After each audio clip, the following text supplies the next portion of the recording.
This is offline, connected overnight. Tonight's reading, the Tao Te Ching, verses 1 through 20, attributed to Lao Tzu. 60 minutes.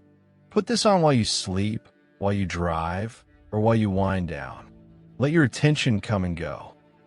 In 1993, construction workers excavating a tomb in Jingmen, Hubei province, unearthed a cache of bamboo slips that would fundamentally alter the textual history of one of the most read documents in human civilization.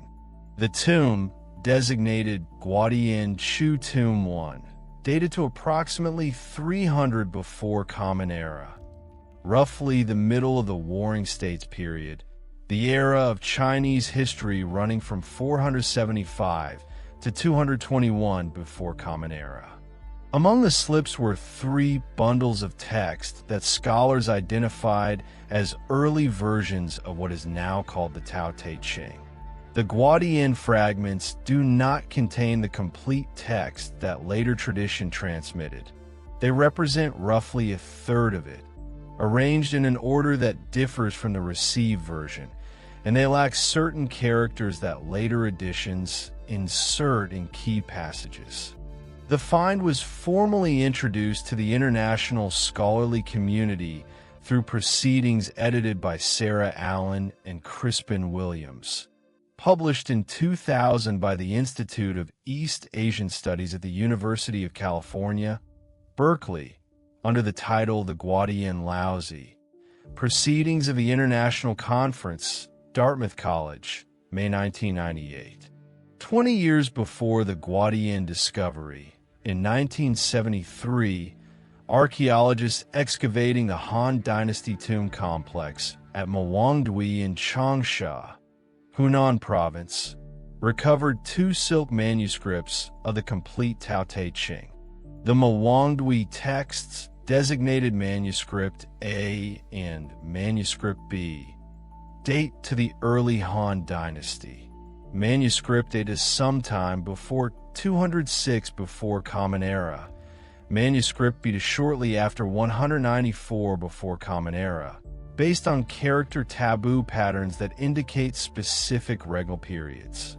These 2 manuscripts reverse the traditional chapter order. In the Mawangdui versions, what modern editions call the Te Ching, the chapters on virtue, chapters 38 through 81, comes before what is called the Tao Ching, chapters 1 through 37. This reversal may reflect an earlier compositional sequence or a different audience emphasis. The sinologist Robert G. Hendricks published the first full English translation directly from the Mawangdui texts in 1989 under the title Lao Tzu, Te Tao Ching, and his introduction contains the most rigorous English-language analysis of the textual differences between the silk manuscripts and the received tradition.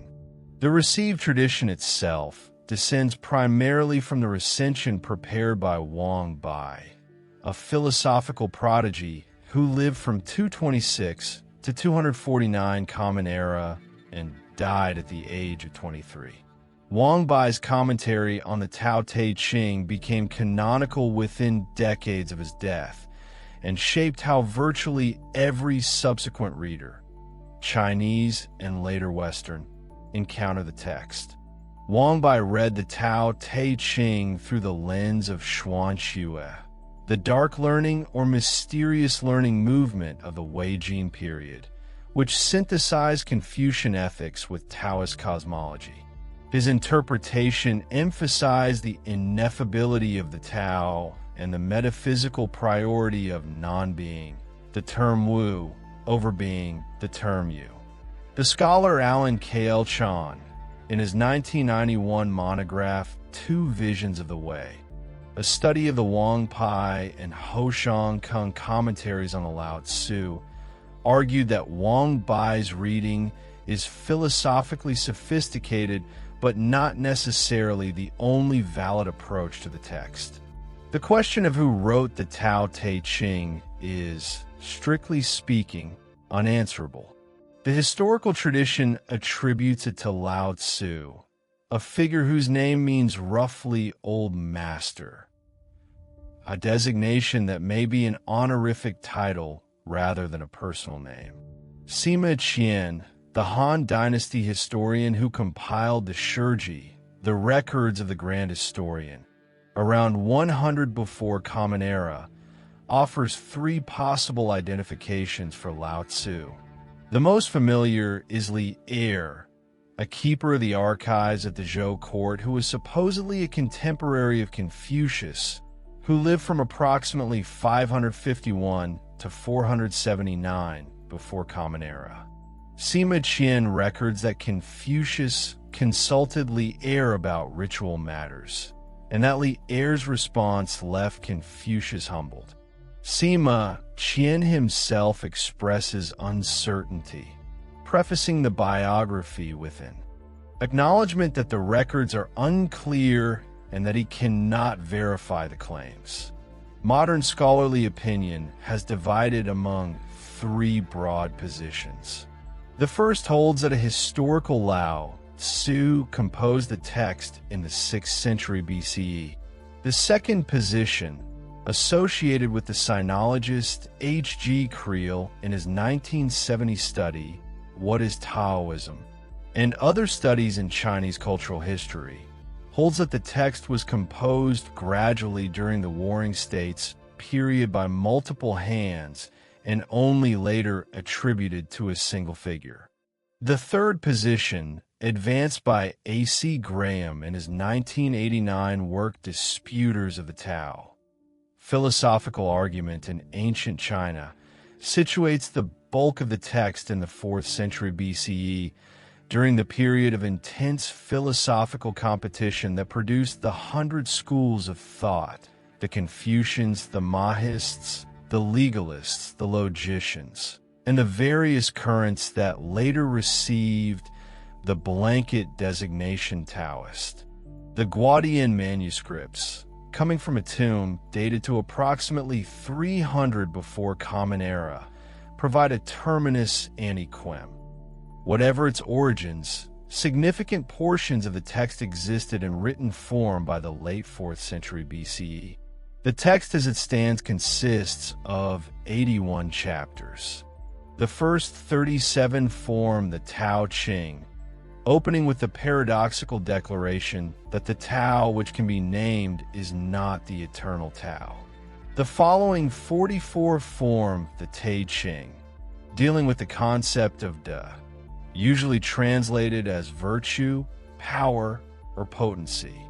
The total word count in classical Chinese is approximately 5,000 characters, a brevity that has made it one of the most translated documents in history. The French historian of Taoism Isabelle Robinet, who died in 2000, noted in her 1997 study Taoism, growth of a religion, that by the late 20th century, the Tao Te Ching had been translated into Western languages more often than any other text except the Bible. What this means practically is that every translation is also an interpretation. D.C. Lao's 1960 Three Penguin Classics edition, which became the standard English reference for several decades, reads the text with an ethical lens that foregrounds moral cultivation.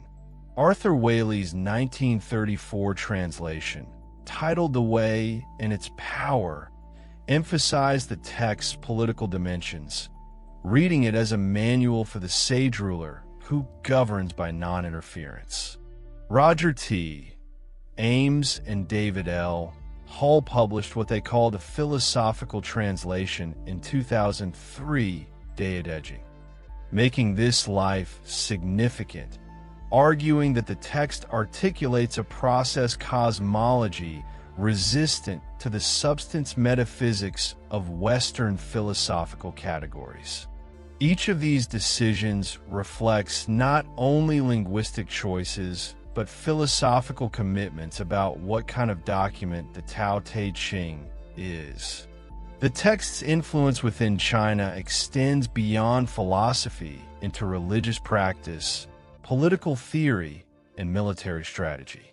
The Taoist religious tradition that developed from roughly the 2nd century CE onward, including the Celestial Masters sect founded by Zhang Daoling in 142 Common Era, the highest clarity tradition of the 4th century, and the complete perfection school of the 12th century, all incorporated the Tao Te Ching as a foundational scripture, though they read it through ritual and alchemical frameworks that Wang Bai's philosophical commentary does not anticipate. Han Fizi, the legalist philosopher who died in 233 before Common Era, wrote the earliest extant commentaries on specific Tao Te Ching passages, reading them as political counsel for centralizing rulers rather than as personal spiritual discipline. The first 20 chapters of the Tao Te Ching concentrate on the foundational paradoxes of the text, the nature of the Tao itself, the logic of complementary opposites, the political and personal value of Wu Wei, and the character of the sage who embodies the way. These 20 chapters establish the vocabulary that the remaining 61 will repeatedly deploy. Understanding them requires holding simultaneously a cosmological claim, an epistemological claim, and a political claim. The Tao is the ground of reality. That ground cannot be fully named, and those who govern most effectively are those who interfere least. The opening line of the Tao Te Ching is among the most analyzed sentences in the history of philosophy. In classical Chinese it reads, Dao Ke Dao, Fei Chang Dao. In D.C. Lao's 1963 rendering, the way that can be spoken of is not the constant way. In Roger T. Ames and David L. Hall's 2003 rendering, Tao that can be told as tale is not the Tao that is abiding. In Arthur Waley's 1934 rendering, the way that can be told of is not an unvarying way. The three translations agree on the essential paradox. The text opens by announcing that language cannot capture its subject, and then proceeds to deploy language for 80 more chapters in the attempt. This paradox is not a failure of philosophical nerve. It is a deliberate epistemological position that the philosopher Chad Hansen, in his 1992 study, A Taoist Theory of Chinese Thought, identified as a form of anti-realism about linguistic categories. Hansen argued that the Tao Te Ching's critique of naming, the classical Chinese term is Ming, is not mystical silence, but a rigorous claim about the relationship between language and reality. Names carve the world along conventional rather than natural joints, and any system that takes its names for the things themselves has substituted a cognitive map for the territory. The term Chang, meaning constant or eternal or abiding, marks the critical distinction. The Tao that language can point toward is the conventional, functional Tao, adequate for practical orientation, but not identical to the way things actually are in their deepest nature. The second line of Chapter 1 continues, Ming Ke Ming, Fei Chang Ming. The name that can be named is not the constant name.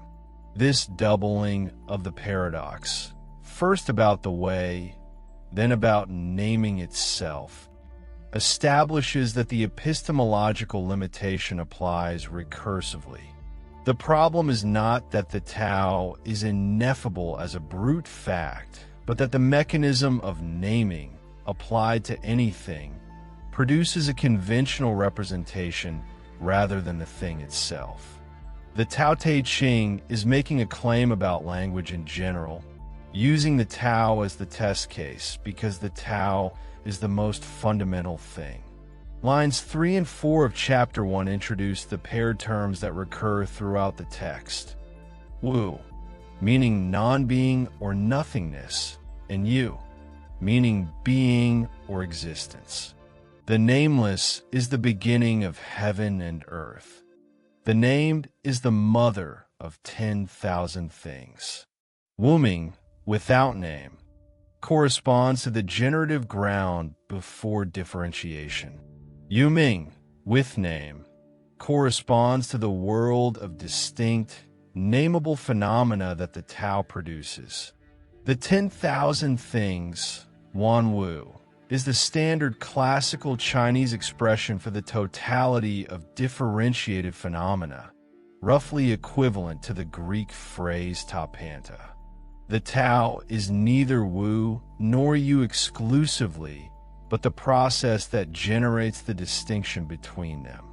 Chapter 1 closes with the instruction to observe from both positions. From Wu, one observes the mystery, the classical character Miao. From Yu, one observes the manifestations, the character Jiao. The character Miao, mystery, subtlety, profundity, becomes a key term in Wang Bai's commentary. Wang Bai, writing in the mid-3rd century CE, glossed Miao as the deep structural principle beneath phenomenal appearances.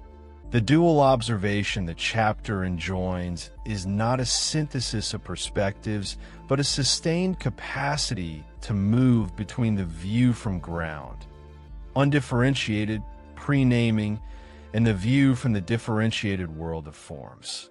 Chapter 2 extends the logic of Chapter 1 into the phenomenal world.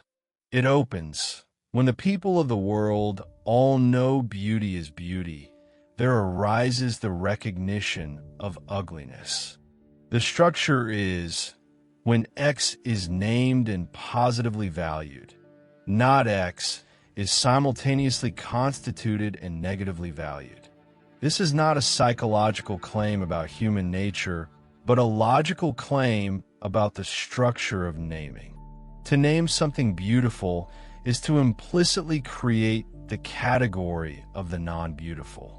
The same logic is then applied to pairs, good and bad, being and non-being, difficult and easy, long and short, high and low, tone and voice before and after. In each case, the two terms are mutually constituting. Neither exists independently of the contrast. The political implication follows immediately in Chapter 2. The sage acts by Wu Wei, non-action, and teaches without words. The term Wu Wei appears here for the first time in the text, and will recur in Chapters 3, 37, 38, 43, 48, 57, and 63. The scholar Edward Slingerland, in his 2003 monograph Effortless Action, Wu Wei as Conceptual Metaphor and Spiritual Ideal in Early China, identified Wu Wei as the single most important concept in early Chinese thought, appearing across Confucian, Taoist, and legalist texts with different valences. In the Tao Te Ching, Wu Wei does not mean doing nothing.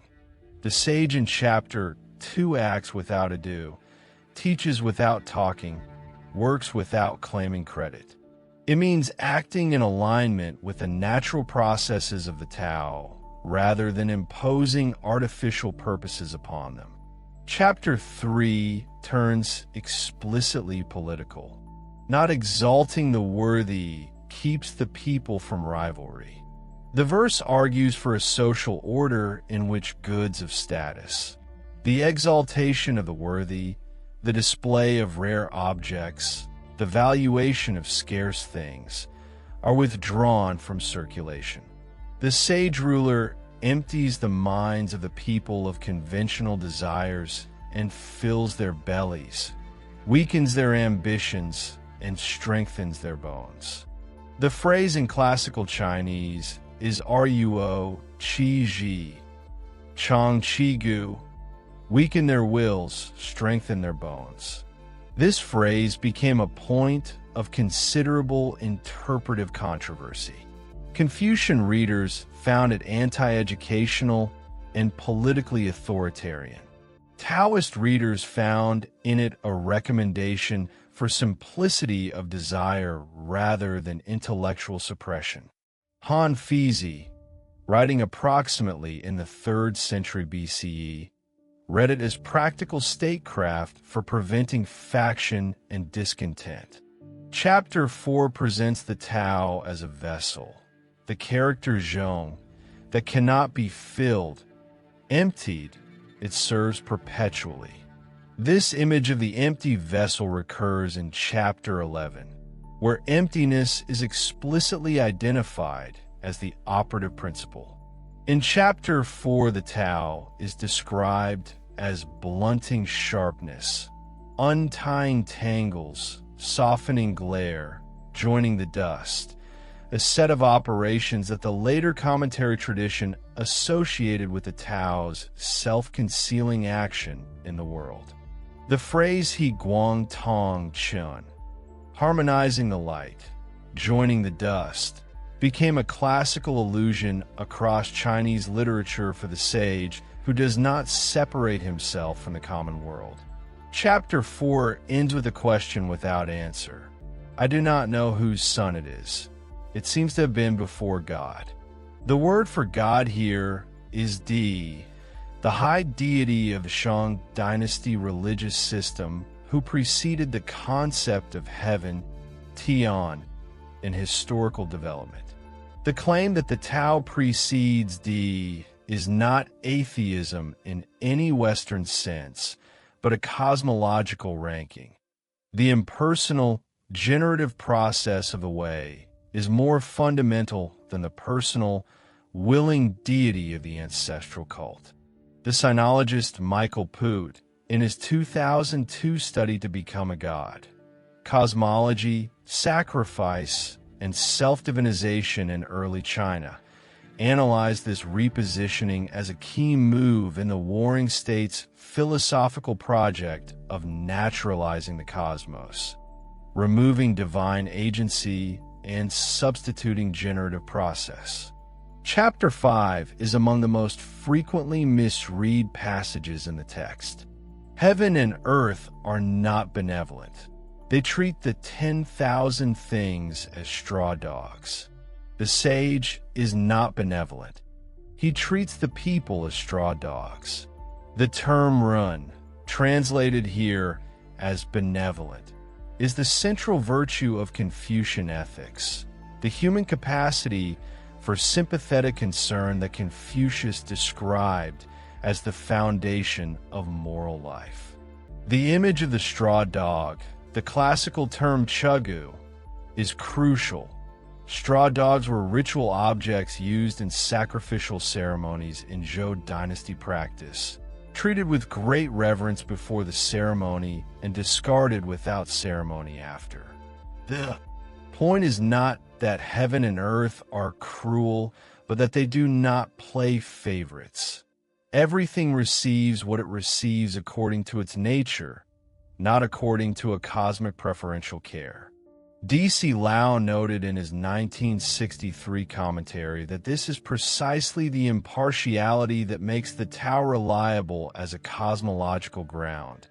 It does not privilege any particular thing or person, which means everything and person has equal access to it.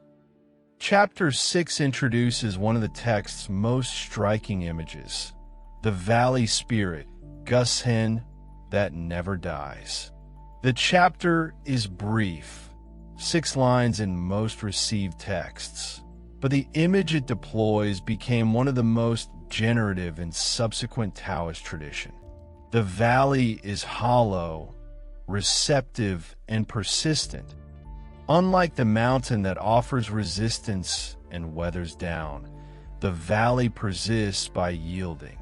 The spirit of the valley, a term that Wang Bai glossed as the formless generative power within emptiness, is equated in the chapter's second line with the mysterious female, the classical compound Xianpin. The character Xian, dark, obscure, mysterious, appears in Chapter 1's closing lines, and here again marks the productive depth that cannot be directly seen. The character Pin, female, invokes the capacity to receive and give birth. Together, Xianpin designates the feminine generative principle that the Tao Te Ching consistently associates with the Wei's productive power. Lines 3 and 4 of Chapter 6 describe the gate of the mysterious female as the root of heaven and earth. The term Jin, root, recurs in Chapter 16. In Chapter 26, where it grounds the claim that heaviness is the root of lightness, and in Chapter 52, where returning to the root is identified as stillness. Throughout the text, the root metaphor designates the undifferentiated source to which all differentiated things return in the cycle of generation and dissolution. Chapter 6 concludes with the phrase Mian Mian Ruo-Cun, Yong Ji Bu Qin, continuously present, as if existing, used but never depleted. The historian of Taoism Isabel Robinett, in her 1997 study Taoism, Growth of a Religion, analyzed this phrase as the earliest classical expression of what later Taoist alchemy would call the inexhaustible source, the Tao's self-replenishing character that distinguishes it from any finite resource. Chapter 7 turns to the paradox of self-preservation through self-abnegation. Heaven is long-enduring and earth is long-lasting. The longevity of heaven and earth is attributed to the fact that they do not live for themselves, because they are not self-interested, they endure. The sage models this, because he is without self-interest.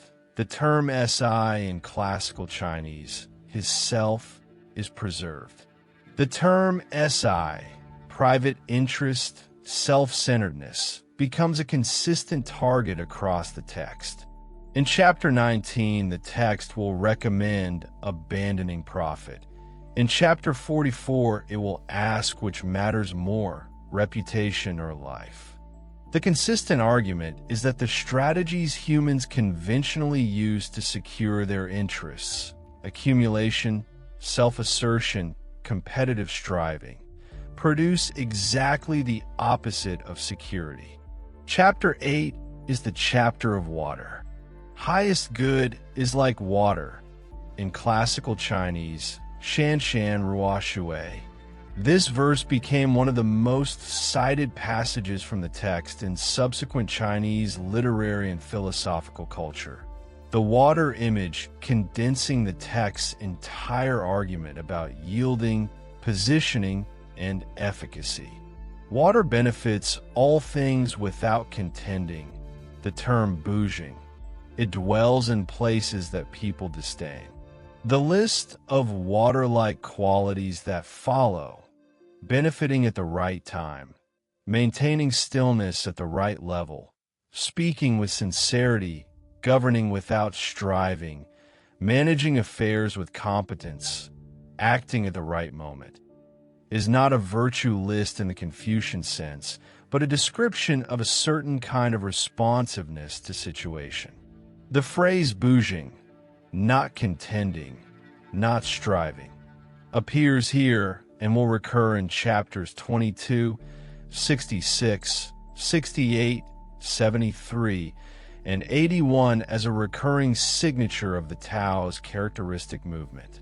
Chapter 9 issues warnings against excess. Better to stop in time than to fill to the brim. 3 examples follow: the overfilled vessel that spills, the over-sharpened blade that dulls, the overcrowded hall that invites thieves. The chapter closes with one of the text's most compact political formulations: when the work is done, retire. The classical Chinese is gong sui, shen tui, achievement complete, self-withdrawing. This is not a counsel of modesty in the Confucian sense of social decorum, but a claim about natural rhythm. The person or ruler who does not withdraw when the work is done disrupts the cycle of generation and withdrawal that characterizes Tao-aligned activity. Chapter 9 anticipates Chapter 77's argument that the way of heaven takes from the excessive and gives to the deficient, while the way of people takes from the deficient and gives to the excessive. Chapter 10 opens with one of the most difficult passages in the first 20 chapters. In carrying body and soul and embracing the one, can you avoid their separation? The terming pa, carrying the corporeal soul, appears only here in the text and connects the chapter to early Chinese pneumatic physiology, in which the person consists of multiple souls that separate at death. Classical Chinese physiology distinguished the Han, or ethereal soul, which ascends at death, from the Pa, or corporeal soul, which descends. The chapter's 6 rhetorical questions move through breath cultivation, the mysterious female, governance without knowing, the natural opening and closing of the gates of heaven, illumination without personal knowledge, producing without possessing, acting without claiming, leading without dominating. The final triad, producing without possessing, the phrase sheng bi yu, acting without self-assertion, wei bi yu sure, leading without dominating, zhang bi yu zai, is described by the text itself as Xuanda, mysterious virtue.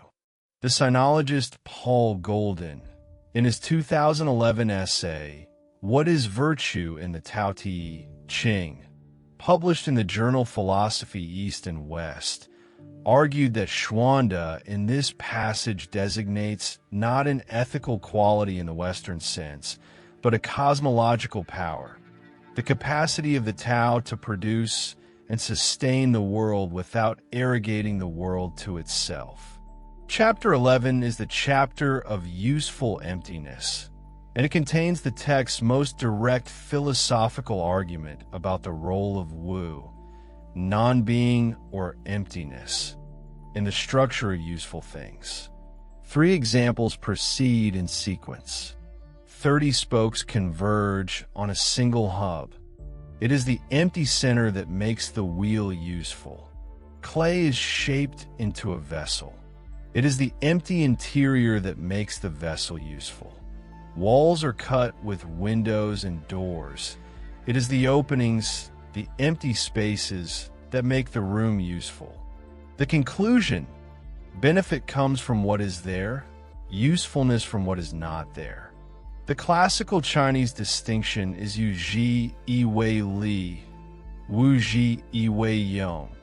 Being makes benefit, non-being makes usefulness. Wang Bai's commentary on Chapter 11 identified the empty hub, the hollow vessel, and the open room as 3 instances of the same structural principle. The function of any bounded form depends on the void it incorporates. What is absent is as structurally operative as what is present. The chapter is not claiming that emptiness is metaphysically superior to form, but that the useful function of any structured thing requires an incorporated void. This claim, while articulated in architectural terms in Chapter 11, applies across the text's treatment of the sage's character. The sage is useful precisely because, like the valley and the vessel, he does not fill himself with the conventional contents of ambition, display, and self-assertion. The 3 architectural examples are not illustrations of a separate philosophical point.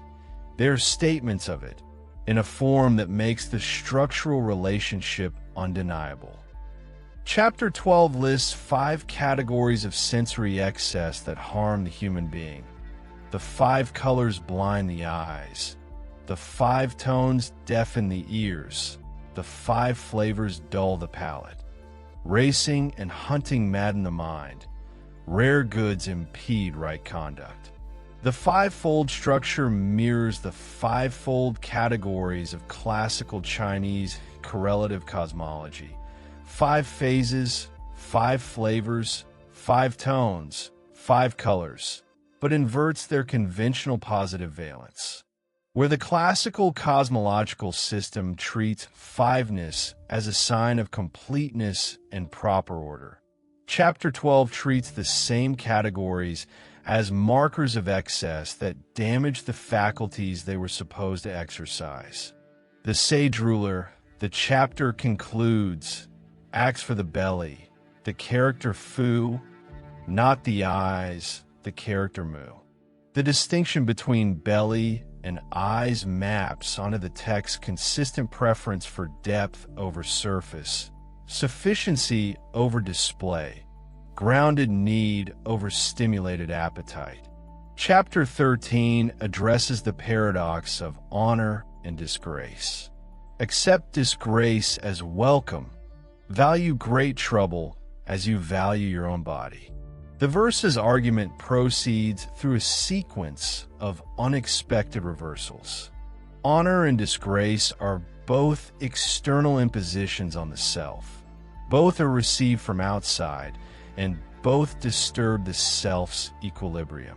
The person who is troubled by the body as a locus of honor and disgrace has not yet understood that the body's actual needs are the most reliable guide to what actually matters. The verse closes with the claim that the person who values the world as themselves can be trusted to rule the world. The person who loves the world as themselves can be entrusted with the world. This is the Tao Te Ching's most direct statement of a political qualification based on the quality of the ruler's selfhood rather than their institutional position. Chapter 13 presents rulership as a consequence of a certain kind of self-relationship, not as a function of appointment, inheritance, or demonstrated capability in the conventional sense.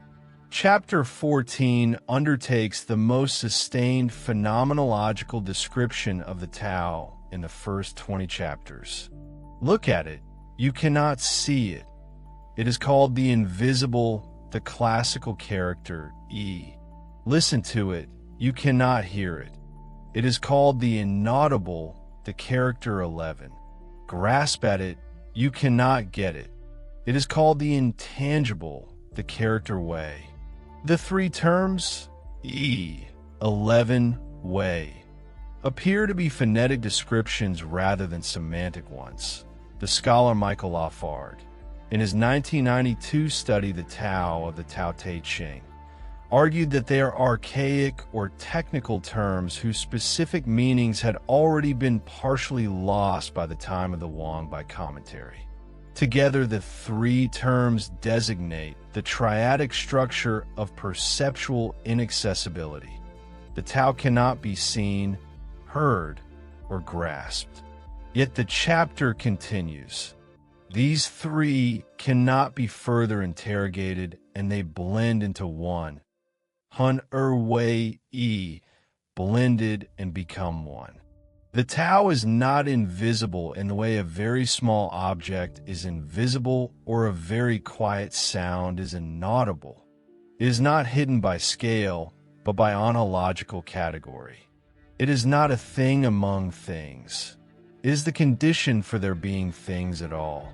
The chapter continues with a description of the Tao as having no brightness above, no darkness below, continuous and indescribable, returning to nothingness, the phrase Gui Yu Wu.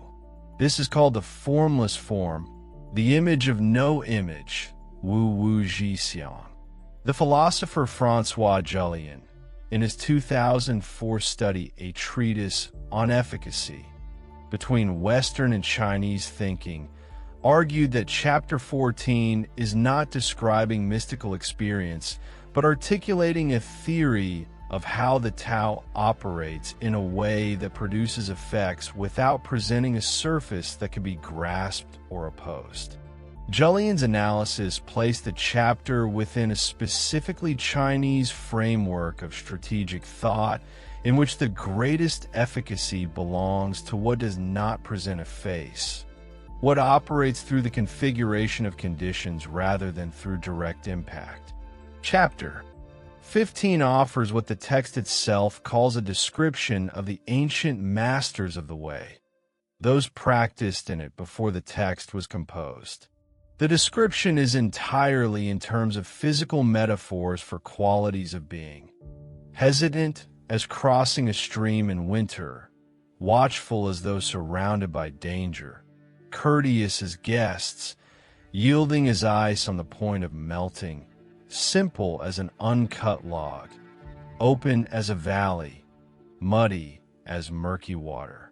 The term pu, uncarved block, unhewn log, makes its first explicit appearance here, though the concept has been present since Chapter 1's treatment of the unnamed. Pu designates the state of a thing before cultural processing has shaped it into a particular form for a particular purpose. The block of jade before carving, the log before sawing, the human being before socialization has instilled particular desires and valuations. In Chapter 19, Pu will be explicitly recommended. Return to the plain and the simple, hold to the uncarved block. In Chapter 28, it will be described as the condition from which the sage ruler produces the entire system of social distinctions. In Chapter 32, it will be identified as the natural state of the Tao before naming divides it. The chapter's closing lines introduce a concept that Wang Bai, in his mid-3rd century CE commentary, treated as central to understanding the sage's method. Who is there that can make muddy water clear? Leave it alone, and it will clear of itself. Who is there that can make what is inert move? Leave it alone, and it will move of itself. The movement described, settling, clarifying, activating, happens through non-interference rather than direct action. This is the cleanest single description of Wu Wei in the first 20 chapters. The optimal state emerges not from forcing, but from allowing the natural tendency of the process to complete itself. The sage does not make the water clear. The sage removes the disturbance that was keeping the water cloudy. Chapter 16 articulates the cosmological cycle most explicitly of any chapter in the first 20. Attain utmost emptiness, the compound jishi. Hold fast to stillness, the compound shu jing. This is the text's most direct instruction in a cultivation practice in the first 20 chapters. The 10,000 things rise together, and the practitioner observes their return, the term ge, to the root. Returning to the root is called stillness, jing. This is what is meant by returning to one's destiny, fu ming. Returning to one's destiny is called the constant, chang. Knowing the constant is called enlightenment, ming. The chain, returning, stillness, destiny, constant, enlightenment, traces a single movement back through the levels of differentiation to the generative ground. The term fu, returning, is one of the key action concepts of the text. Chapter 40 will state flatly, return is the movement of the Tao. The second half of Chapter 16 describes what happens when the constant is not known. Recklessness, the term Wang, that leads to disaster. From knowing the constant comes acceptance. From acceptance comes impartiality. From impartiality comes a kingly quality. From that quality, a quality like heaven. From heaven comes alignment with the Tao. From the Tao comes endurance. The sequence is a cosmological chain of correspondence rather than a sequence of achieved virtues. Each term does not follow the previous as an effect, but as its natural extension. Wang Bai's philosophical commentary treated the chapter's closing claim as metaphorical. The person who acts in accordance with the Tao leaves no residue of disturbance in the world after death, which is the only meaningful sense in which anything persists beyond its bounded form. The religious Taoist traditions of the 2nd through 4th centuries CE read the same claim through the lens of Yangsheng.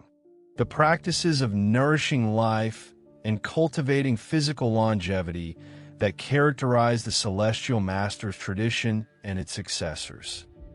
Chapter 17 presents a taxonomy of rulers in descending order of quality. Of the best rulers, the people only know that they exist. Of the second best, they love and praise them. Of the next, they fear them. Of the lowest, they despise them. The taxonomy is a direct inversion of conventional political value. The most visible, most celebrated ruler is not the best, but the second best at most. The best ruler is the one barely known, whose rule is so well aligned with the natural tendencies of the situation that it appears to require nothing. When the work is done, the chapter continues. The people say, "We did this ourselves." The classical Chinese is Waziran. We're like this of our own accord, or we did this naturally. This is the political application of Wu Wei. Governance that does not appear as governance because it operates through the natural tendencies of the governed rather than against them. The concept of Ziran, self-so, natural of itself, is paired throughout the text with Wu Wei as its positive counterpart. Where Wu Wei describes the absence of forced or self-interested action, Ziran describes the condition of things when they are operating according to their own nature rather than being redirected by external imposition. The pair appears together explicitly in chapters 17, 23, 25, 51, and 64. D.C. Lao, in his 1963 commentary on the text, analyzed Ziran as a technical term of political theory designating something closer to autonomous self-organization than to the romantic Western concept of nature. The two terms together, Wu Wei and Ziran, define the negative and positive poles of what the Tao Te Ching recommends as the correct relationship between governing authority and the governed situation. The ruler acts without imposing, and the situation develops according to its own inherent tendencies. Chapter 17 is the first of 4 chapters, 17 through 20, that together constitute what A.C. Graham, in Disputers of the Tao published in 1989, described as the text's most sustained examination of the Confucian social and moral program. The examination operates not by refuting Confucianism's specific claims, but by recontextualizing its central concepts as symptoms of a prior deterioration. Chapter 18 makes this structure explicit. When the great Tao is abandoned, there is humanity, run, and righteousness see. When wisdom and knowledge appear, there is great hypocrisy. When the 6 family relationships are not in harmony, there is filial piety, shao, and parental affection. When the country falls into chaos and disorder, there are loyal ministers. The argument is structured as a series of compensatory responses. The Confucian virtues of run, Yi and Shao appear not as achievements of moral progress, but as symptoms of deterioration. A society in which it is necessary to praise filial piety is a society in which filial relations have already broken down. A state that must celebrate loyal ministers is a state already in crisis. This is not nihilism, but a diagnostic claim. The appearance of named virtues as explicit social values is evidence that the underlying conditions those virtues were supposed to express naturally have been disrupted. Chapter 18 does not name Confucius or the Confucian school directly. The text's engagement with Confucianism is implicit throughout, but rarely polemical in the manner of the Mahist or legalist critiques. Graham's 1989 analysis argued that the Tao Te Ching's relationship to Confucianism is better described as a systematic inversion than as a refutation. Where Confucianism builds upward from the natural family through ritual cultivation toward the state, the Tao Te Ching inverts the direction, reading the elaboration of social structures as a movement away from rather than toward the basic good. Chapter 19 is among the most controversial in the text. Abandon sagehood, sheng, discard wisdom, ji. The people will benefit 100-fold. Abandon humanity, run, discard righteousness. E.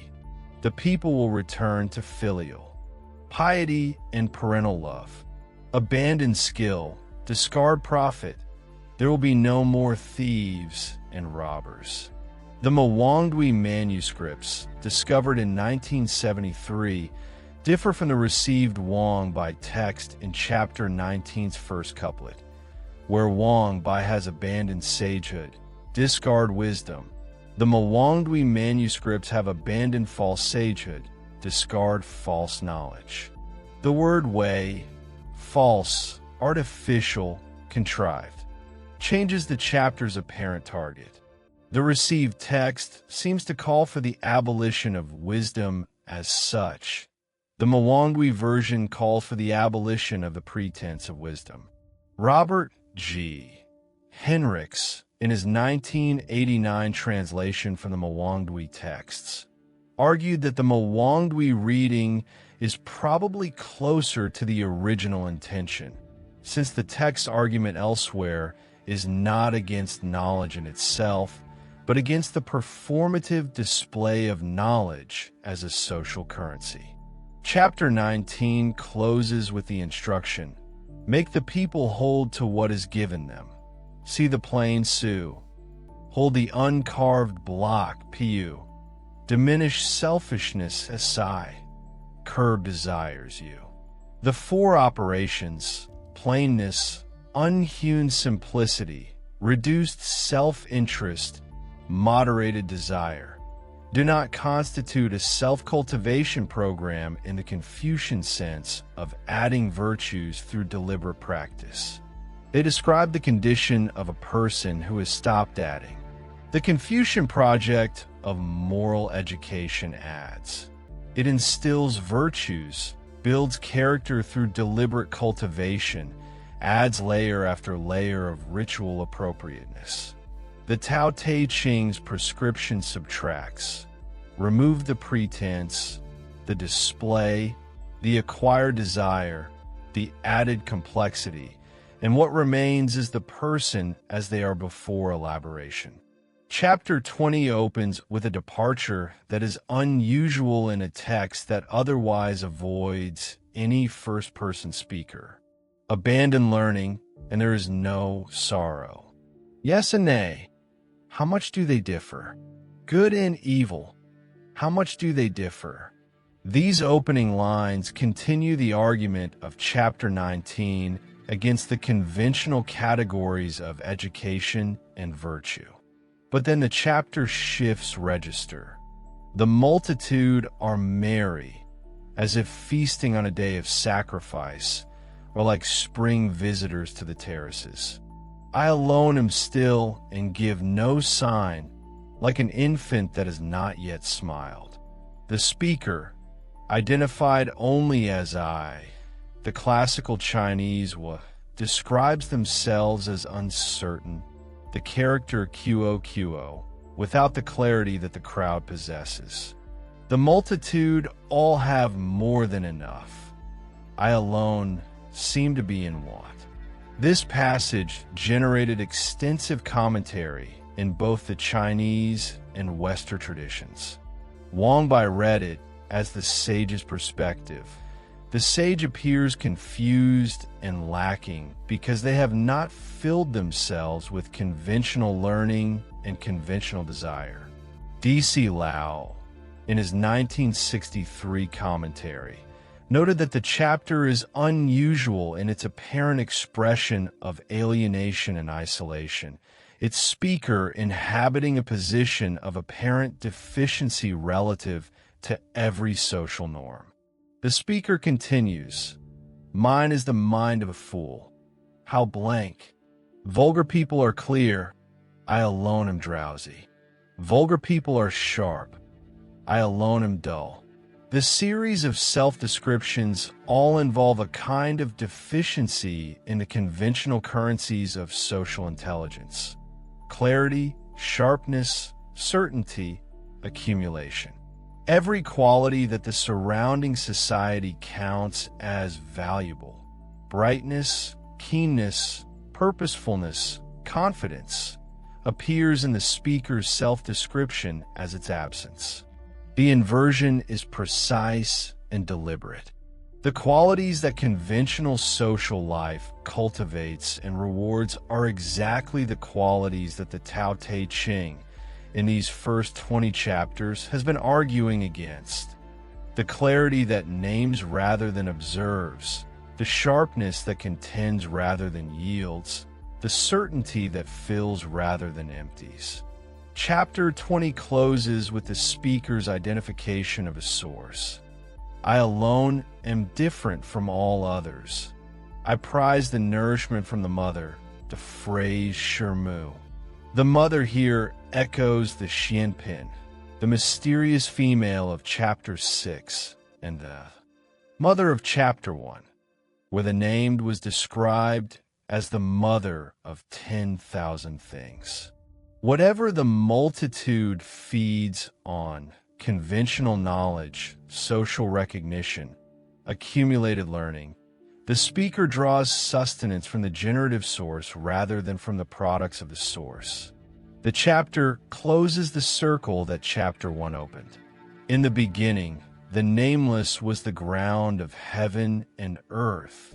20 chapters later, the practitioner who has worked through the paradoxes of naming, the logic of complementary opposites, the usefulness of emptiness, the return to the root, and the invisible governance of the sage ruler arrives at a single practical orientation: to nourish from the mother rather than to display the children. The first 20 verses of the Tao Te Ching are not a prologue to the text. They establish the complete vocabulary, the complete epistemological framework, and the complete political and personal orientation that the remaining 61 chapters will elaborate, apply, and revisit.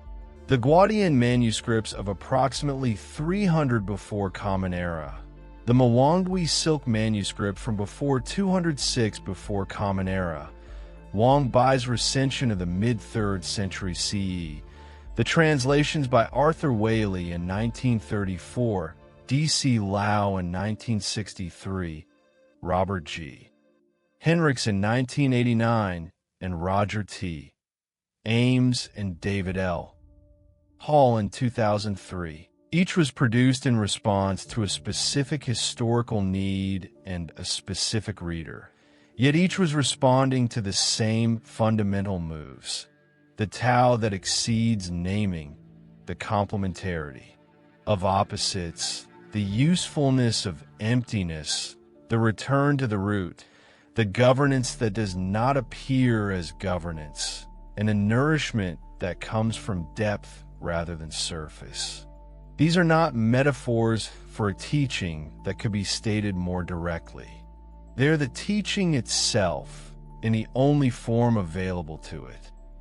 That was the Tao Te Ching, verses 1 through 20, attributed to Lao Tzu. From Offline Connected Overnight. Sleep well or carry on.